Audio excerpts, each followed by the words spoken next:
ஜார்க்கண்ட் மாநில சட்டப்பேரவைக்கான முதற்கட்ட தேர்தல் இன்று நடைபெறுகிறது. 81 சட்டசபை தொகுதிகளை கொண்ட ஜார்க்கண்ட் சட்டப்பேரவைக்கு 2 கட்டங்களாக தேர்தல் நடத்தப்படுகிறது. முதற்கட்டமாக 43 தொகுதிகளில் இன்று வாக்குப்பதிவு நடைபெறுகிறது. அண்மையில் ஜார்க்கண்ட் முக்தி மோர்ச்சாவிலிருந்து விலகி பாஜகவில் இணைந்த முன்னாள் முதலமைச்சர் சம்பாய் சோரன் பாஜக வேட்பாளராக சராய்கேலா தொகுதியில் போட்டியிடுகிறார். சட்டப்பேரவை தேர்தலை ஒட்டி ஜார்க்கண்டில் பாதுகாப்பு பலப்படுத்தப்பட்டுள்ளது. இந்நிலையில் வயநாடு மக்களவைத் தொகுதிக்கும் இன்று இடைத்தேர்தல் நடைபெறுகிறது. காங்கிரஸ் சார்பாக அந்த கட்சியின் பொதுச் செயலாளர் பிரியங்கா காந்தி போட்டியிடக்கூடிய நிலையில் பாஜக சார்பாக நவ்யா ஹரிதாஸும் இந்திய கம்யூனிஸ்ட் கட்சி சார்பாக சத்யன் மோக்கெரி உள்ளிட்டோரும் போட்டியிடுகின்றனர். மேலும் ராஜஸ்தான், மேற்கு வங்கம், பீகார், கர்நாடகா, அசாம், சத்தீஸ்கர், குஜராத், கேரளா, மேகாலயா உள்ளிட்ட மாநிலங்களில் 31 சட்டப்பேரவை தொகுதிகளுக்கும் இன்று இடைத்தேர்தல் நடைபெறுகிறது.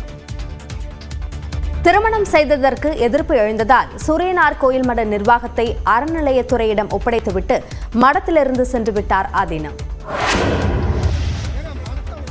தஞ்சை சூரியனார் கோவில் மடாதிபதி மடத்தில் இருந்து வெளியேறிய நிலையில் மடத்தின் சாவி இந்து சமய அறநிலையத்துறையிடம் ஒப்படைக்கப்பட்டது. தமிழகத்தில் உள்ள 18 சைவ ஆதீனங்களில் ஒன்றான சூரியனார் கோவில் ஆதீனம் தஞ்சாவூர் மாவட்டம் திருவிடைமருதூர் அருகே அமைந்துள்ளது.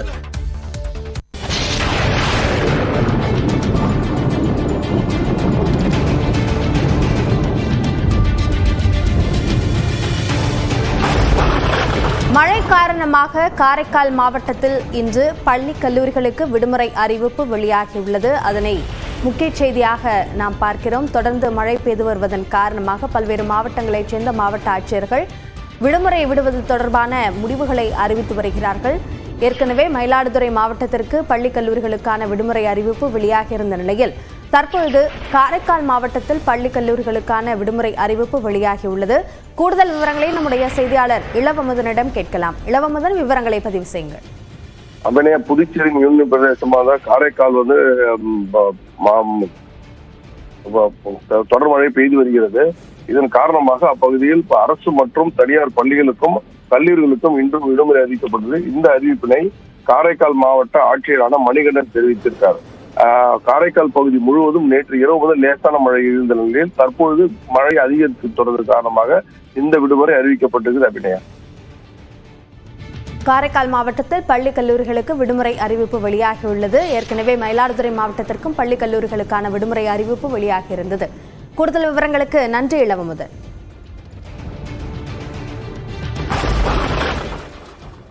தொடர்ந்து 1 நிமிட செய்திகளை பார்க்கலாம்.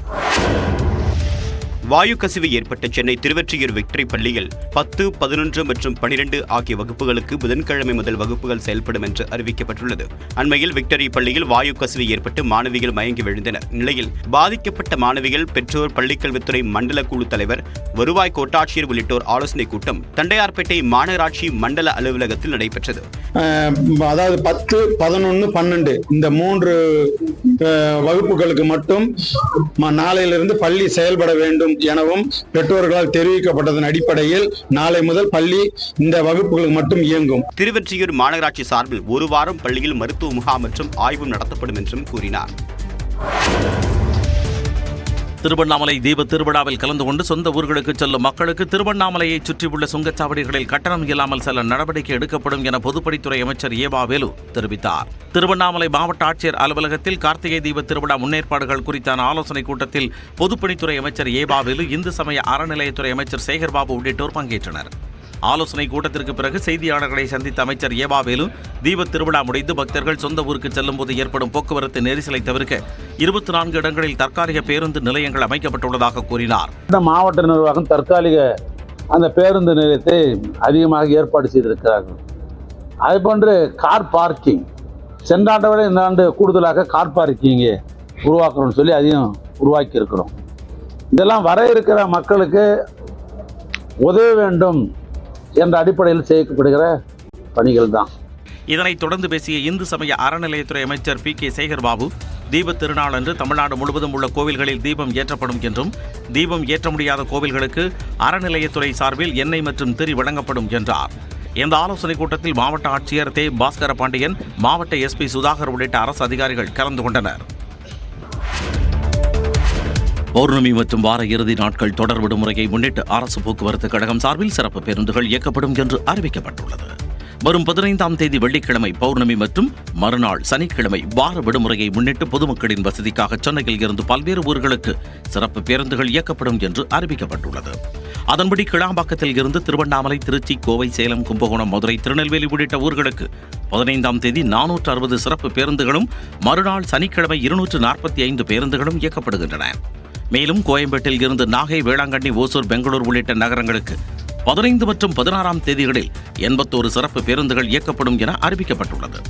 இந்நிலையில் பௌர்ணமியை முன்னிட்டு கிளாம்பாக்கத்தில் இருந்து திருவண்ணாமலைக்கு 15ஆம் தேதி 265 பேருந்துகளும் 16ஆம் தேதி 85 பேருந்துகளும் இயக்கப்படும் என போக்குவரத்து துறை அறிவித்துள்ளது. அதேபோல கோயம்பேட்டில் இருந்து 15 பேருந்துகளும், மாதவரத்தில் இருந்து 5 பேருந்துகளும் திருவண்ணாமலைக்கு இயக்க திட்டமிடப்பட்டுள்ளது. புதுக்கோட்டையைச் சேர்ந்த 11 மீனவர்களுக்கு 2 ஆண்டுகள் சிறை தண்டனை விதித்து இலங்கை நீதிமன்றம் உத்தரவிட்டுள்ளது. கடந்த மாதம் 28ஆம் தேதி புதுக்கோட்டை மாவட்டம் ஜெகதாப்பட்டினத்திலிருந்து மீன்பிடிக்கச் சென்ற 15 மீனவர்கள் எல்லை தாண்டி மீன்பிடித்ததாக கூறி இலங்கை கடற்படையினர் கைது செய்தனர். யாழ்ப்பாணம் சிறையில் அடைக்கப்பட்ட 15 மீனவர்களின் வழக்கு ஊர்காவல்துறை நீதிமன்ற நீதிபதி நளினி சுபாஷ்கரன் முன்னிலையில் விசாரணைக்கு வந்தது. அப்போது கைதான 15 மீனவர்களில் 11 பேர் 2வது முறையாக எல்லை தாண்டியதால் அவர்களுக்கு 2 ஆண்டுகள் சிறை தண்டனை விதிப்பதாக நீதிபதி கூறினார். மேலும் 4 மீனவர்களை நிபந்தனைகளுடன் விடுதலை செய்ய நீதிபதி உத்தரவிட்டார். இதனையடுத்து விடுதலை செய்யப்பட்ட 4 மீனவர்களும் யாழ்ப்பாணத்தில் உள்ள இந்திய துணை தூதரக அதிகாரிகளிடம் ஒப்படைக்கப்பட்டனர். மேலும் தண்டனை விதிக்கப்பட்ட 11 மீனவர்களும் யாழ்ப்பாணம் சிறையில் மீண்டும் அடைக்கப்பட்டனர். தமிழ்நாட்டு மீனவர்களை சிறைபிடிக்கும் இலங்கை கடற்படையை கண்டித்து பாம்பன் பாலத்தை முற்றுகையிட்டு ராமேஸ்வரம் மீனவர்கள் போராட்டத்தில் ஈடுபட்டதால் பெரும் பரபரப்பு நிலவியது. ராமேஸ்வரத்தில் இருந்து மீன்பிடிக்கச் சென்ற 23 மீனவர்களை இலங்கை கடற்படையினர் சிறைபிடித்தனர். இதனை கண்டித்தும் மீனவர்களை விடுவிக்க நடவடிக்கை எடுக்காத மத்திய மாநில அரசுகளை கண்டித்தும் பாம்பன் பாலத்தை முற்றுகையிடும் போராட்டத்தில் விசைப்படகு மீனவர்கள் ஈடுபட்டனர். பாலத்தில் நடந்து சென்று முற்றுகையிட முயன்ற மீனவர்களை காவல்துறையினர் தடுத்து நிறுத்தினர். இதனால் இரு தரப்பினருக்கும் இடையே கடும் தள்ளுமுள்ளு ஏற்பட்டது. இதன் காரணமாக ராமேஸ்வரம் மதுரை தேசிய நெடுஞ்சாலையில் போக்குவரத்து பாதிக்கப்பட்டது.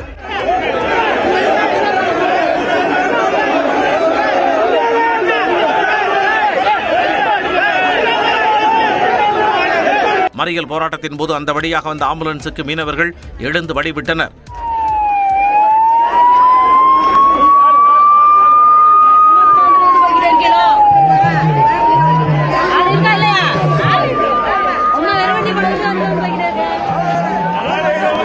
இலங்கை கடற்படையால் சிறைபிடிக்கப்பட்ட படகுகளையும் நாட்டு படகுகளையும் மீனவர்களையும் விடுவிக்கணும். இந்த 40 வருட கால பிரச்சனைக்கு ஒரு நிரந்தர தீர்வு காணும். போராட்டம் பற்றி தகவல் அறிந்து வந்த ராமநாதபுரம் மாவட்ட கண்காணிப்பாளர் சந்தீஷ் மீனவர் பிரதிநிதிகளை சந்தித்து பேச்சுவார்த்தை நடத்தினார். இதனால் மீனவர்கள் போராட்டத்தை கைவிட்டு கலைந்து சென்றனர்.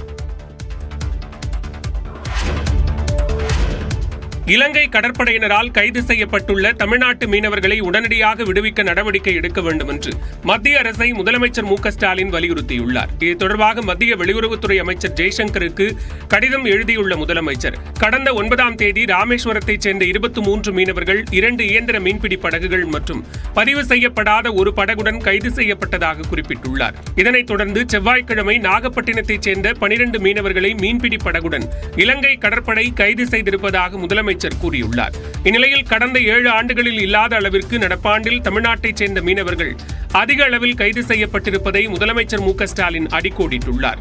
இதுபோன்ற கைது நடவடிக்கைகள் மீனவர்களின் வாழ்வாதாரத்தை சீர்குலைப்பதோடு அவர்களின் குடும்பத்தினருக்கு பெரும் துயரத்தை ஏற்படுத்துவதாக முதலமைச்சர் சுட்டிக்காட்டியுள்ளார்.